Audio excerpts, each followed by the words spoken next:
subscriber friends, welcome back to my channel. My name is Madison. Today I wanted to talk about some spring knitting inspiration plans, musings, cast-ons. The flowers are blooming. I'll put in a little clip. I went on a walk the other day and all of the tulips and the daffodils and everything is just blooming. It looks so pretty right now. So spring is definitely here and I am feeling very inspired to kind of step into this new season and maybe change things up, especially with my knitting. I've been really focused on my cozy knitting for the winter, doing a lot of really cozy pullovers and cardigans, lots of wool and, suri and really warm fibers, and also very, I think, muted tones. It's been a lot of grays or a dark burgundy, browns. I'm really looking forward to transitioning to this new spring season, and I've got some new inspiration that I want to share and some patterns that I'm really excited about. And if you stick around to the end, I'm going to wind up some yarn and start swatching for a new spring cast on. Of course, there's construction going on. Sorry if you can hear any of that.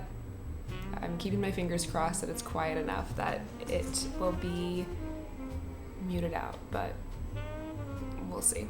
First, I want to talk about some of my spring inspiration. I've put together a little Pinterest board. Usually I keep my Pinterest boards private. I don't know why.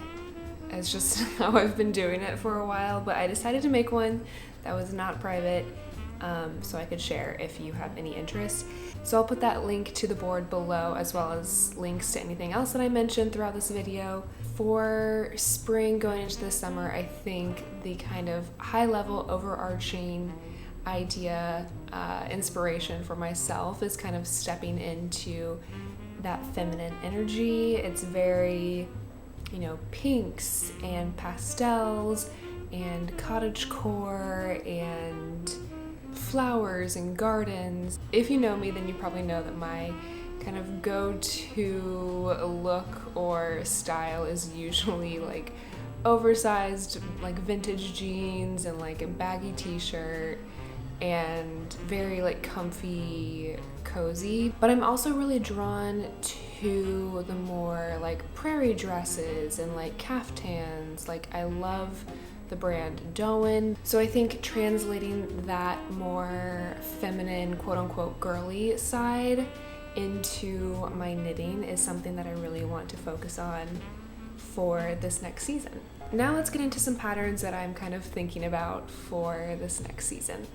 I've ordered them from smallest to kind of largest, as in quickest to maybe taking the longest in terms of project size.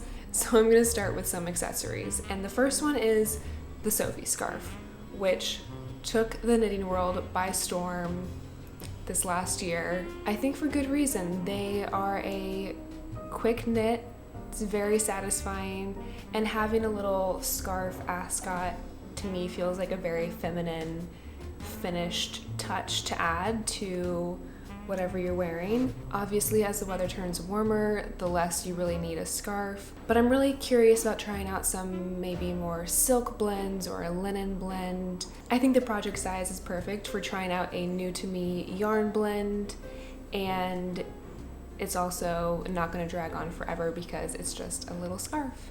I've made one Sophie scarf so far and I really love it, so I'm definitely down to add another one to my wardrobe. The next pattern is a pair of socks called the Springtide Socks by This Handmade Life. I was really drawn to this pattern because it looks very springy and feminine, and it's also knit from the toe up, which I've been really loving that construction recently. Plus I've got a lot of sock yarn that I would like to get out of my stash this year, so I think these socks would be so cute paired with maybe a pair of Birkenstocks or a pair of sneakers and a dress, like a long flowy dress for those kind of cooler spring and summer nights. Okay, moving right along. The next two are wraps / shawls. The first is the Sunday Morning Wrap by Espace Tricot, which is a free pattern, and it's a DK weight kind of wrap, smaller shawl. It looks very cozy, which even as the temperatures get warmer here in New York City, I want to make sure that I'm still being cozy in my home. And I think the name of it really lends itself to its purpose. Like, I'm imagining myself throughout the spring and summer. We've got the air conditioning going because it's really warm outside, and I have my Sunday morning wrap on as I'm enjoying my coffee in the mornings, probably watching some knitting YouTube. I just want to be cozy still throughout the spring and summer. So that's the first shawl slash wrap. The second is a half and half wrap by Purl Soho, which is another free pattern. This one is much bigger, much cozier.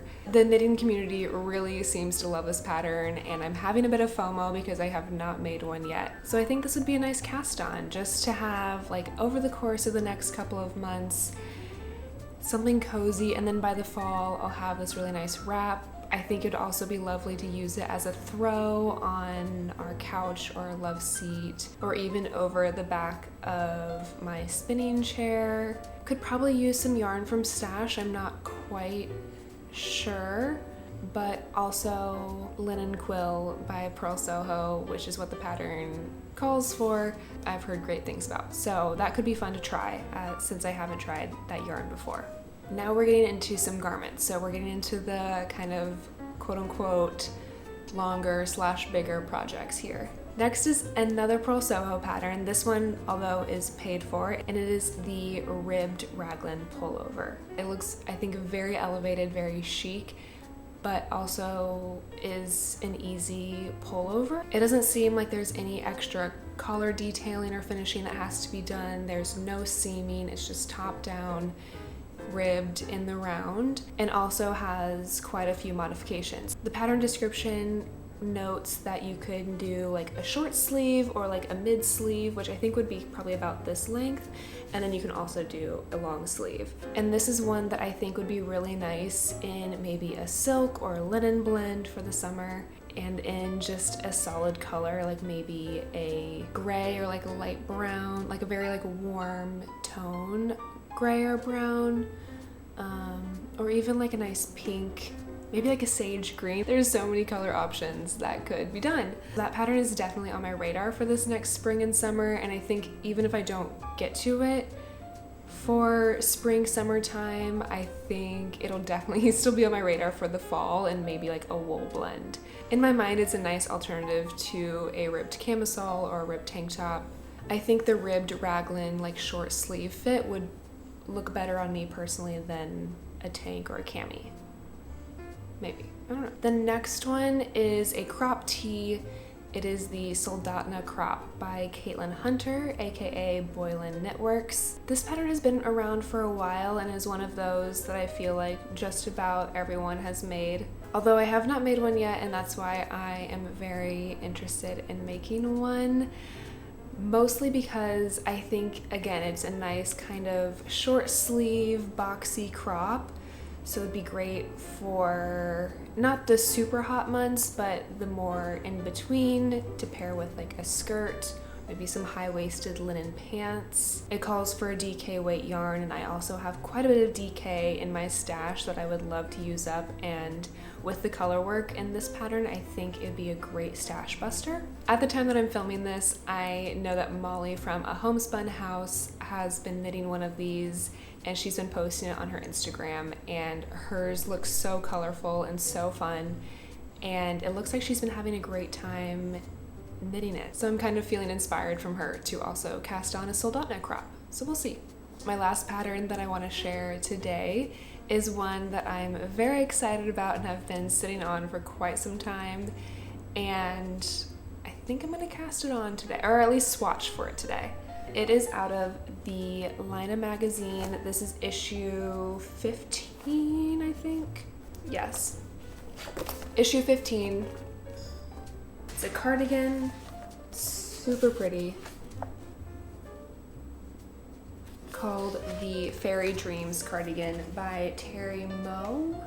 I'm not quite sure how to pronounce her last name. It has a very beautiful and dainty lace diamond motif down the front and has 3/4 length sleeves. The sample is knit in La Bien-Aimée Cashmerino paired with the La Bien-Aimée mohair, which is also what I'm planning on knitting it with. So it's not gonna be the most like temperate of cardigans, I don't think, but will be very dainty and beautiful and will hopefully work for those chillier evenings and days as the weather kind of fluctuates back and forth.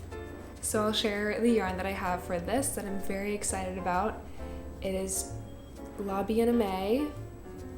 The base is, as I mentioned, the same. It's her Cashmerino is this one, which is a fingering, and then the mohair silk, which is lace weight.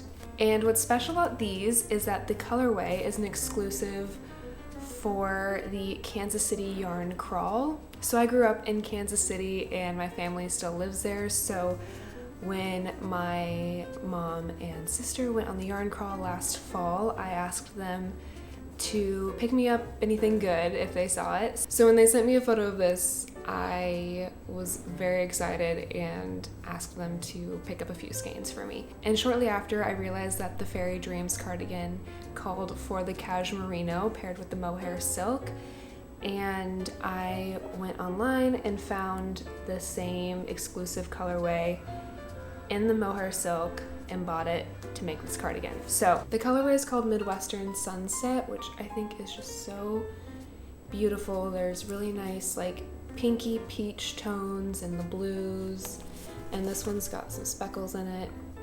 So I think it's gonna be really, really beautiful, and also special that it will remind me of home in some ways. So I think that concludes my spring pattern ideas, musings, inspirations. I am very excited to cast on this cardigan hopefully soon. Have some new needles that I'm going to try out. So I'll keep you posted on that front too.